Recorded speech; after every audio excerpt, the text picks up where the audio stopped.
हाँ, तो कह रहे हैं कि अगर कोई बुद्ध की पूजा करे, बुद्ध के श्रावक की पूजा करे, अरहतों की पूजा करे, क्यों करे? क्योंकि वो तीनों शोकों को नष्ट करने वाले प्रपंच में, तीन शोकों को नष्ट करने वाले प्रपंच को ध्यान में रखते हुए लगे हुए हैं। तो फिर कह रहे हैं क्या होता है फिर ऐसा करने से? ते तादि से पूजे तो निबुतो वकुतो भय। कह रहे हैं कि उस पूजा के परिणाम से, ते तादि से पूजे तो, उस प्रकार से पूजा करते करते निबुतो वकुतो भय, क्या होता है? वो निर्वाण प्राप्त कर लेता। अकुतो भय, फिर उसे भय कहां? निर्वाण प्राप्त कर लेता है, फिर उसे भय कहां? देखिए, बुद्ध की पूजा के लिए आप जानते हैं कि विश्व में सबसे अधिक अगर मूर्तियां बनी हैं तो किसकी बनी है? बुद्ध की बनी है। आप जहां खोजते हैं वहां बुद्ध और बोधिसत्व दिखाई देते हैं। कौन दिखाई देते हैं? बुद्ध और बोधिसत्व। जहां भी धरती खोदेंगे आप, आपको बुद्ध मिलेंगे। तो क्या बुद्ध की मूर्ति प्रदर्शनी करने के लिए बनाया था क्या? हाँ, इतने बुद्ध की मूर्तियां जो मिल रही हैं, किस लिए बनाया था? हाँ, घर सजाने के लिए, डेकोरेशन के लिए? हाँ, किस लिए बनाया? पूजा के लिए बनाया था।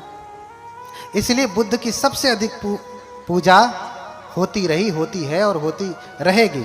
जापान में चले जाएं, चीन में चले जाएं, तिब्बत में चले जाएं, जितने भी महायान के देश में चले जाएं, थेरवाद में भी, महायान में तो विशेष रूप से बुद्धों की पूजा होती है। जापान में चले जाइए आप, नम्हे रंगे क्यों, नम्हे रंगे क्यों, नम्हे रंगे क्यों करते रहते हैं। नमः सद्धर्म पुंडरीकाय। नम्हे रंगे क्यों का अर्थ होता है नमः सद्धर्म पुंडरीकाय। हाँ, उनका एक महत्वपूर्ण ग्रंथ है जिसका नाम है सद्धर्म पुंडरीक। बौद्ध धर्म का एक महत्वपूर्ण ग्रंथ है। वो बार बार वही जपते हैं और बुद्ध की पूजा करते रहते हैं। नमो अमिताभ बुद्धसो, ये दूसरा मंत्र जाप करते हैं। अमिताभ बुद्ध का जाप करते हैं। क्यों? और देखिए ना, छोटा सा देश है जापान, उसके जैसा कोई देश है विश्व में कोई?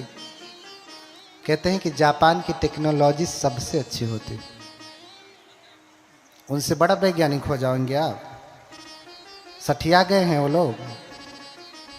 हाँ, उनसे बड़े वैज्ञानिक हो जाएंगे आप की है? नहीं है ना। उनका जब संविधान बना ना, तो उस संविधान में ही लिखा गया बुद्धं शरणं गच्छामि। क्या लिखा गया? बोलिए आप लोग। बुद्धं शरणं गच्छामि। क्या? बुद्धं शरणं गच्छामि। उनके संविधान में लिखा गया, उनके प्रियम्बल में ही लिखा गया है कि हम सभी जापान के लोग किसकी शरण जाते हैं? बुद्ध की शरण जाते हैं। इसलिए जापान में जाएंगे आप तो बहुत उपदेश नहीं चलता। स्वयं बाबा साहब कहते हैं, स्वयं डॉक्टर बाबा साहब कहते हैं, भगवान बुद्ध और उनके धर्म का भविष्य। कौन सी किताब में?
बोलिए भगवान बुद्ध की,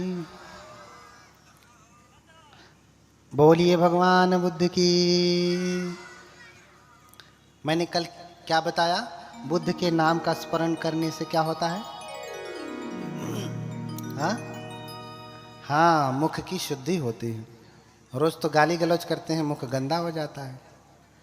हाँ, कोलगेट करने से मुख नहीं साफ होता है। हाँ, किससे साफ होता है? कोलगेट करने से दांत साफ होता है, मुख साफ नहीं होता, वाणी साफ नहीं होती। बुद्ध के नाम का स्मरण करने से। तो बाबा साहब स्वयं भगवान बुद्ध और उनके धम्म का भविष्य इस किताब में लिखते हैं कि दर्शन विद्वानों का विषय है, आम जनमानस के लिए पूजा पाठ है, व्रत उपोषित है। कौन लिखते हैं?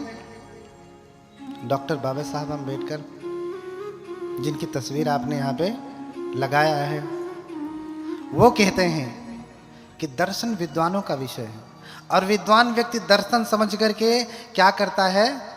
टेढ़ा मेढ़ा करने लगता है। गांव में जाएगा, गांव के लोगों को बताएगा, देखो ये 4 आर्य सत्य है, ये प्रतीति समुत्पाद है, ये अष्टांगिक मार्ग है। उन्हीं विद्वानों से अगर मैं पूछूं कि तुम त्रिपिटक सम्यक जरा प्रतीति समुत्पाद की व्याख्या करो, तो नहीं कर पाएंगे। उनसे पूछ ही लो कि बताओ प्रतीति समुत्पाद की व्याख्या विस्तृत रूप से कौन से सूत्र में की गई है, तो ये भी नहीं बता पाएंगे। और वो प्रतीति समुत्पाद की व्याख्या करते हैं कौन? जिनको ये पता ही नहीं कि प्रतीति समुत्पाद की विस्तृत व्याख्या कहाँ की गई है, वो प्रतीति समुत्पाद की व्याख्या करते हैं। और यही लोग गुरु बने बैठे हैं। कबीरदास कहते हैं कि जाका गुरु अंधला, तो फिर चेला का क्या होगा? चेला खड़ा निरंध, अंधो अंध थेलिए, दोनों कूप पड़ंत। इसलिए जब तक गुरु मिले नहीं साचा, तब तक करहूं 105। आपका कोई ऐसे वैसे राह चलते कोई गुरु नहीं होना चाहिए। कौन गुरु होना चाहिए?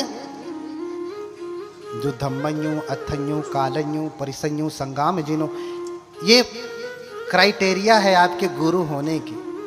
धर्मज्ञ हो, धर्मज्ञ हो, धर्म को ठीक से जानता हो, पूरे त्रिपिटक का उसको अभ्यास है, गाथाओं सहित सूत गेय वेदल व्याकरण गाथा उदान इत उत्तक अद्भुत भरम, जहाँ तक ये नवंग सत्व शासन उसको कंठस्थ है, वो आपका धर्मज्ञ गुरु है।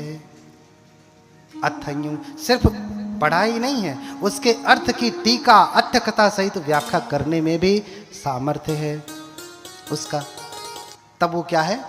आपके गुरु के योग्य है। कालन्यु, काल को भी समझता है।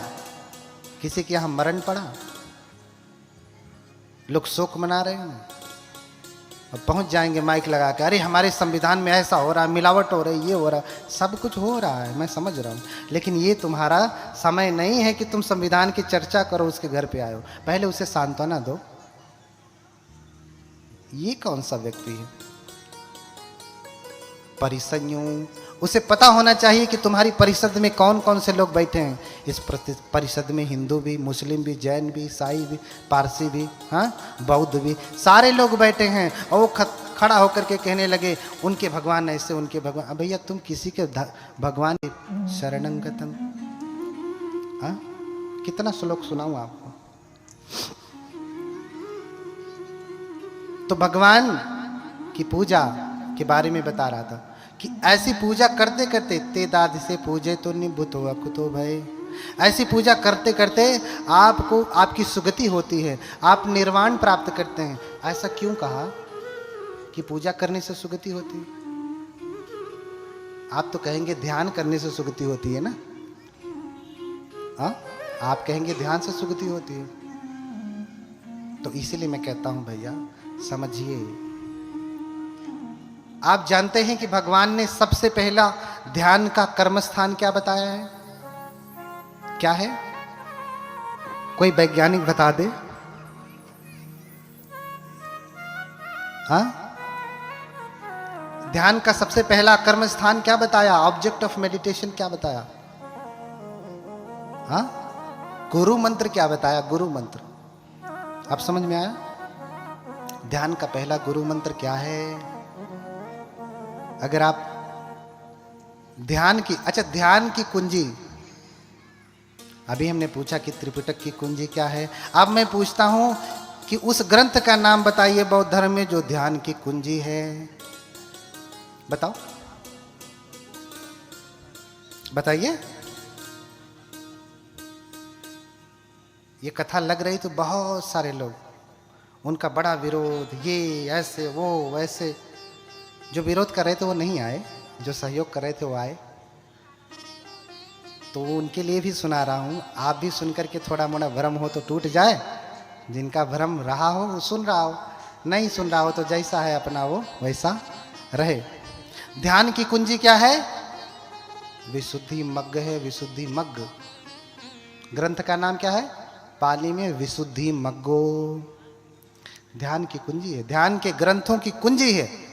अगर आपको ठीक से ध्यान पढ़ना है तो त्रिपिटक, अट्ठकथा, टीका, अनुटीका, भाष्य सहित जो कुंजी के रूप में प्रस्तुत है हमारा वो ग्रंथ है मिली जो है विशुद्धि मग्गो। उससे पहले रचना की गई थी एक किताब जो आचार्य उपतिस्स की है। बुद्ध घोष से पहले रचना उसकी हुई है। उसका नाम भी शायद आपने नहीं सुना होगा। उसका नाम क्या है? विमुक्ति मग्गो। कभी सुना था? उसका नाम है विमुक्ति मग्गो। विमुक्ति मग्गो। उसके बाद विशुद्धि मग्गो हुआ। विमुक्ति मग्गो में थोड़ा सिस्टमेटिक नहीं लिखा गया।